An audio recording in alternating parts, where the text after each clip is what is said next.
If you're serious about growing stronger plants, deeper roots, and higher yields year after year, make sure you subscribe to Evergreen Garden, drop a comment with your soil type, and share this with another gardener who's tired of fighting tired soil. Today I'm jumping straight into the system that completely changed my backyard soil.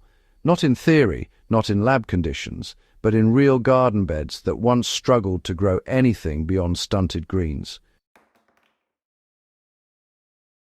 This method is about working below the surface because the real garden doesn't start with leaves, it starts in the root realm.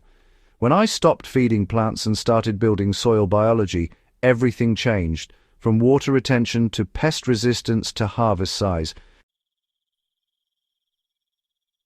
Most gardeners focus on what they can see: leaf color, stem thickness, flower count. I used to do the same until I realized roots were suffocating in compacted, lifeless dirt. Healthy roots need oxygen, moisture balance, and constant access to slow nutrients. The goal isn't loose soil for planting day, it's stable soil structure that stays open all season. That only happens when organic matter and microbes do the heavy lifting, not tools.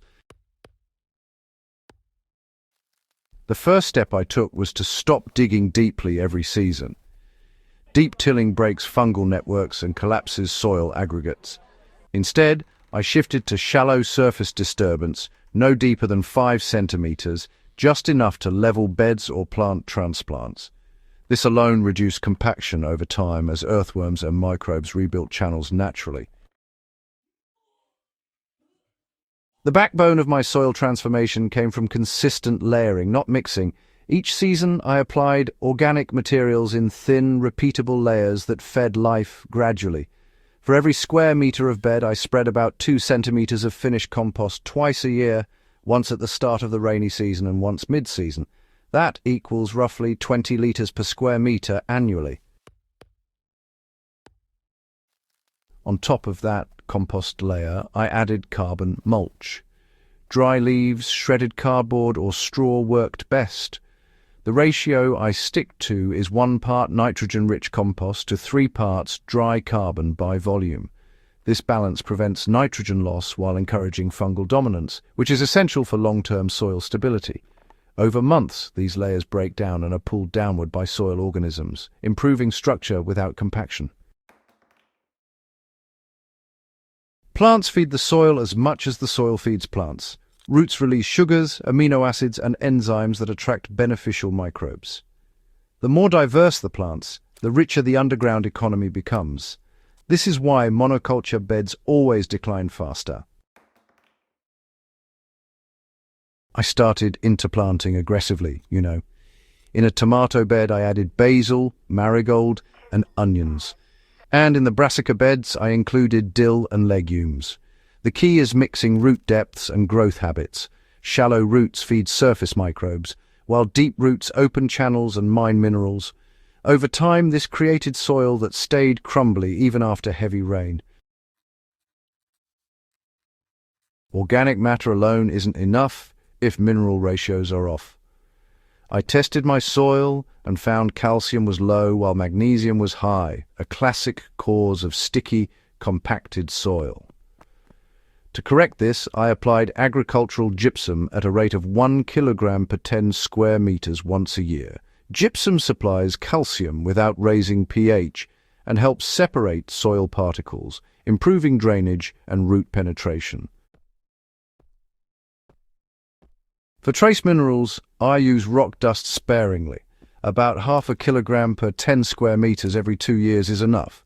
Minerals don't act fast, but they build resilience over time, especially in heavily harvested beds.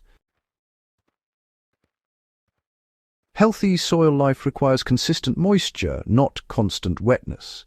I changed how I watered entirely. Instead of daily shallow watering, I switched to deep watering once or twice a week, depending on weather. Each session delivered about 25 millimeters of water, enough to reach deep roots. Mulch made this possible. With a 7 to 10 centimeter mulch layer, evaporation dropped dramatically, soil temperatures stabilized, and microbial activity increased. Within one season, earthworm numbers tripled. And that's not an exaggeration, it's what happens when moisture, food, and shelter align. Bare soil is dead soil. Whenever beds weren't in production, I planted cover crops. Cowpeas, clover, or oats, depending on season. The goal wasn't harvest, it was continuous root presence. Roots keep microbes alive, prevent nutrient leaching, and maintain soil structure. For small gardens, even letting volunteer plants grow temporarily is better than leaving soil bare. When it's time to replant, I cut cover crops at soil level and leave roots in place. Those roots decompose underground, forming organic channels that new roots follow easily. You'll notice easier digging and better water absorption within, about 3 months. Plant vigor improves in one season. True soil transformation, the kind where beds improve every year instead of declining, takes about 2 to 3 years of consistency. There are no shortcuts, but the payoff compounds. This system reduced my fertilizer use by more than half and nearly eliminated pest pressure. Healthy soil grows plants that defend themselves. If this guide helped you rethink how you treat your soil, make sure you subscribe to Evergreen Garden, share this video with a serious grower, and comment below with the biggest soil challenge you're facing right now. This channel is about building gardens that improve every season, starting from the ground up.